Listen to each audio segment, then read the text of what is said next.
એમ તો અમદાવાદ પોલીસ દરિયા વચ્ચે જઈને આતંકીઓને શોધી આવે, ગમે ત્યાં જઈને મોટા મોટા ઓપરેશન પાર પાડી દે છે, પરંતુ આ પોલીસ એટલી પણ બહાદુર નથી કે જેના તમે કિસ્સાઓ સાંભળતા હશો।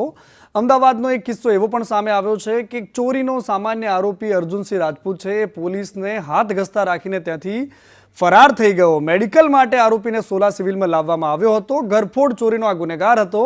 એલસીબીએ પકડ્યો હતો। 45 લાખના સોના અને ચાંદીના દાગીના, રોકડ રકમની ચોરીનો એના પર આરોપ હતો।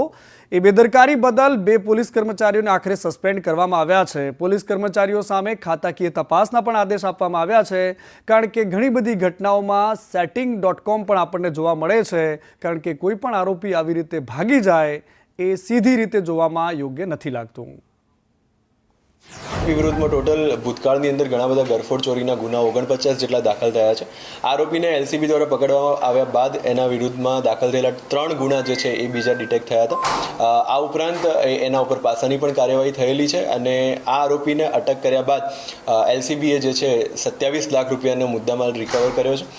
ત્યારબાદ ફર્ધર તપાસ માટે આરોપીને સેટેલાઇટ પોલીસ સ્ટેશનમાં હેન્ડઓવર કરવામાં આવેલો, જે બાદ સેટેલાઇટ પોલીસના કર્મચારીઓએ જે કાયદાકીય રીતે મેડિકલ તપાસ કરાવવાની હોય છે એ તપાસ કરાવવા માટે આરોપીને ગાડીના ઇન્ચાર્જને સોંપવામાં આવેલો। રાત્રે લગભગ 12:20 કલાકે આ આરોપી જે છે સોલા સિવિલ હોસ્પિટલમાંથી એમના જેની કસ્ટડીમાં હતા એ પોલીસ કર્મચારીઓની નજરથી બચી અને ભાગી જવાનો બનાવ જે છે બનવા પામ્યો છે।